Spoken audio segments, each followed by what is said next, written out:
to do creative enterprises that might push them a little bit out of their comfort zones. But somewhere along the lines, we started to realize, wait a minute, there might be also, since we have all these people who do what we tell them to for a limited window of time, there might also be an opportunity to have actually really positive impact on the world in unexpected ways. And a few years ago, we teamed up with Giles, who is a conflict photographer, war photographer, who travels around the world. He's almost never at home because he's always on an airplane flying to some other far-flung corner of the world to document some of the most horrific war-torn areas of the world. And along the way in his travels, he meets people who have tremendous need and incredibly compelling stories.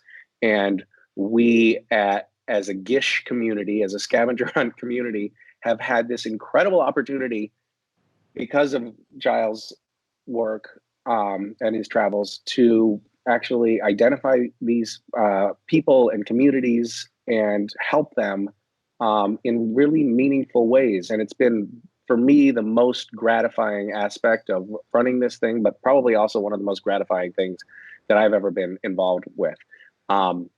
We mentioned Rwanda.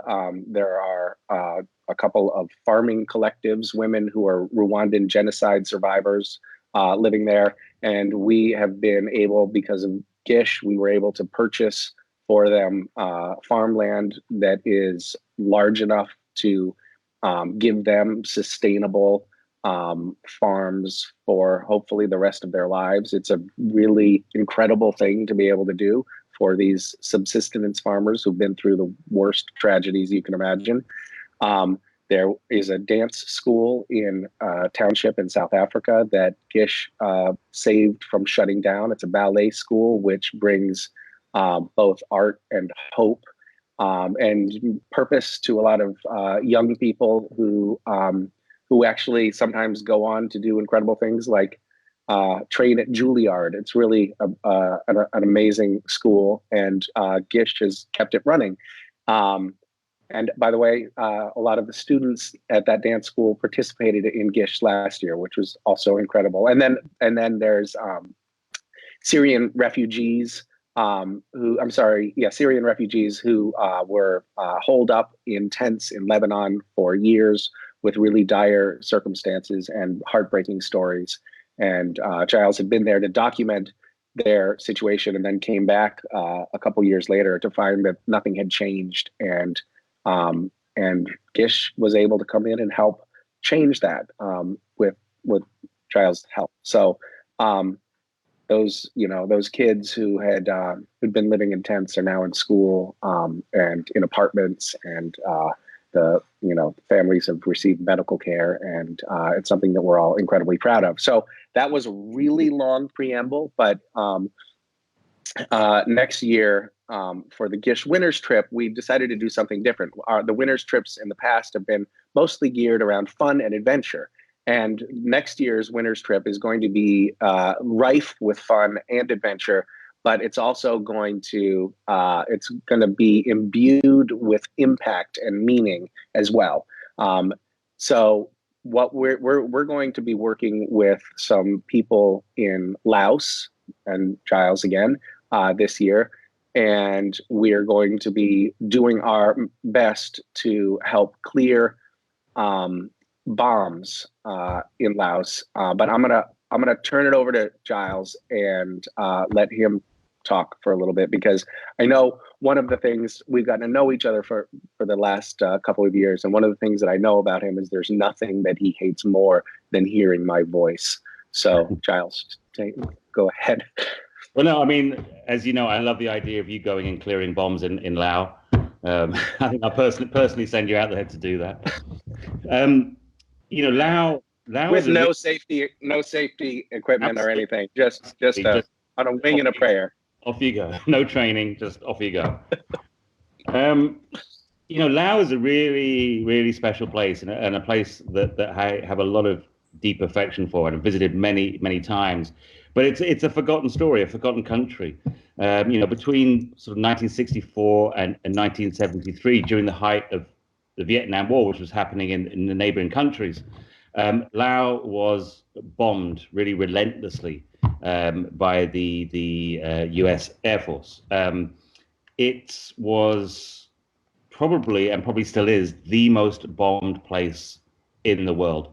And most of this was cluster munitions that were dropped, designed to make the country unusable so that the North Vietnamese army couldn't travel through it. So if you imagine, these cluster munitions are probably about the size of your hand, these little bomblets, and they are spread across the whole country. And I'm just checking the statistics here, but there's this amazing statistic. If you imagine this country, over 9 years of bombing it, it was the equivalent to a plane dropping its bombs every 8 minutes for 24 hours a day, 7 days a week for 9 years.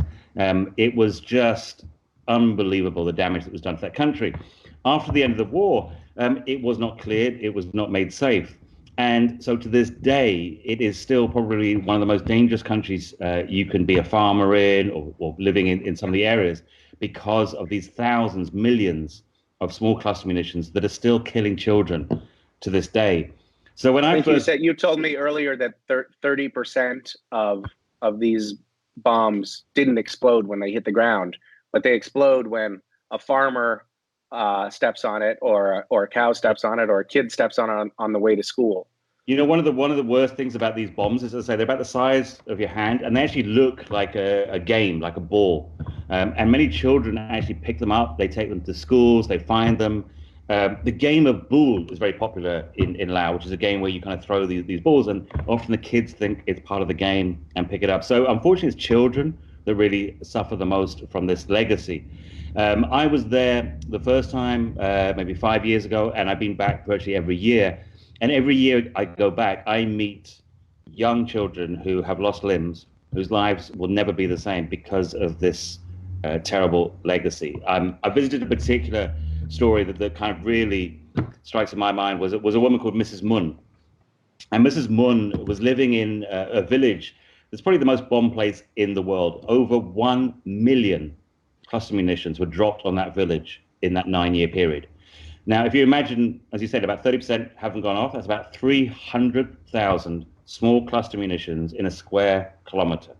And it's a very marshy area, or paddy field, so it's very hard to find these things in the water. So Mrs. Mun was born the year the war ended in 1974. She should have been born and brought up in peace. But twice she was injured as a child working in the fields. And just a couple of years ago, she was out working in the paddy fields with her daughter and her brother. And she heard her brother say, "Be careful, unexploded bomb." The next she knew, she woke up, she was floating in the paddy field, and her daughter and her brother had both been killed. When I visited her, she said she could not work anymore. She would not go back into those fields because when she goes, all she sees in her mind is the bodies of the two people she loved the most. And that's the reality for people living in Laos. And they're living with the legacy of a war that ended 40 years ago. And what would be great is if we can team up with some of the amazing people that are working there, a charity called MAG, the Mines Advisory Group, which is busy clearing the areas but don't have enough funding to do the work they need to do, to team up with them and to try and clear areas like Mrs. Mun's paddy fields and many, many other areas. Even schools are still affected by this, and make Laos a slightly safer place for the children growing up there. All right. I think we should do that. Yeah. That sounds incredible. Giles, do you mind sharing how this is also a particularly personal and relevant story for you?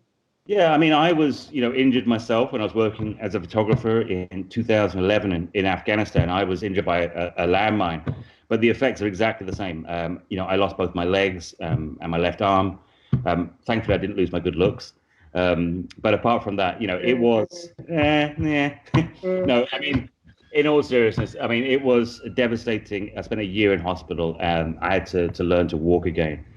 But what that gave me is a reminder, and every day I wake up, I know what it is like for one of those young children that's just been injured today. I wake up every morning and I know that there is a child in Laos that will now have to go through what I went through, simply because he was walking to school, simply because he was playing in the paddy fields, simply because he was out helping his parents, working in the farm. And every day I know that the pain that I'm in physically and emotionally that I have to go through. And I think if I can help, teaming up with GISH, with MAG, to mean that one child doesn't have to go what I go through every day, then that will certainly help me sleep in peace. Well, thank you. I want to tell everyone that if you do participate in GISH, you will be helping this cause and this project. It will be a team effort. Portion of every registration, every gifted GISH scholarship, every GISH, I don't know, we have other iterations, but a portion of everything that comes in from registration from GISH will be going to MAG and to this enterprise. And then the winners from this year will be also traveling to Laos and seeing some of this work firsthand and hopefully helping with this project. Not, as Giles suggested, being thrown into paddies that are peppered with bombs with no training. We won't do that. Only I will be thrown into that circumstance. And I should say that Laos is one of the most beautiful countries I've ever visited. I mean, it's been scarred with this terrible legacy, a war that had nothing to do with Laos. I mean, they were completely innocent in this whole thing. But the people are some of the most warm, generous people I've ever met. Anybody that visits that country will leave with fond memories of both the people and, let's say, some of the most beautiful countryside you can imagine. The neighboring countries, such as Thailand, Cambodia, Vietnam, are kind of, more well-known and on the tourist trail. Laos is a kind of forgotten gem in the region. And yes, it does have this legacy. But aside from that, it's a place full of culture, full of history, full of, let's say, the most amazing people, amazing food. And anybody that visits that place will leave with the fondest memories. It's a good pitch. It's true. Everybody I know who's been there says it's absolutely beautiful and unspoiled compared to a lot of the neighboring countries. Well, if any of this sounds interesting to you, or if you want to get on board and be a part of this, visit the updates page, or you can click on the link. I think we have a link here in the post. So, yeah, let's do it. Do you, Giles, do you want to give, I mean, since we have you, do you want to give any updates on Olive, maybe, or Khulud? I know that you're doing something. You're doing something with her in Switzerland in a couple weeks. Yeah, I mean, to go back to the original, the first story that we did of some of Syria's most vulnerable refugees who are living in Lebanon, and it's been amazing to watch their journeys. Khulud, one of the first people we supported, is now living in Holland, and actually I have an exhibition opening in Geneva in a couple of weeks' time, and she will be speaking at the opening. If you remember her story, she was paralyzed by a sniper's bullet. She lives in a wheelchair. She was in the worst circumstance you could possibly imagine, in this makeshift tent with her family. So the idea that really, thanks to GISH and the amazing work that a lot of people have done in supporting her, she will now be in Geneva, in front of some of the biggest agencies in the world, like the UN, the UNHCR, and she really will be able to say her thoughts. So that, to me, is one of the greatest journeys I've witnessed, and feel privileged to have been part of that journey. And really, a moment of victory, not just for Khulud, but for everybody that's been involved in that project with her.